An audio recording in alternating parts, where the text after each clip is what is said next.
আপনারা টাইটানিক জাহাজের নাম শুনেছেন? টাইটানিকেরও 8 গুণ 10 গুণ বড়। সুবহানাল্লাহ কইবেন না?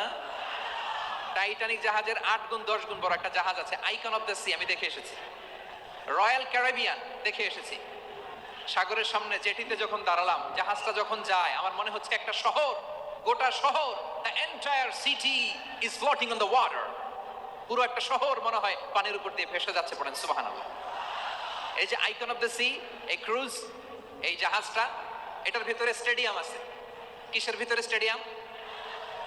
কথা বুঝে নাই বোধহয়। স্টেডিয়াম কিসের ভিতর? সুইমিং পুল আছে, শপিং মল আছে, রেস্টুরেন্ট আছে, ক্লাব আছে, 3000 4000 রুম বিশিষ্ট, কক্ষ বিশিষ্ট হোটেল আছে। এই সবগুলোর নিয়ে এগুলো চলে সাগরের এই দোলার মধ্যে, জলোচ্ছ্বাসের মধ্যে, এই সাগরের ভেতরে এই জাহাজগুলোর ভাষায় রাখছে কে?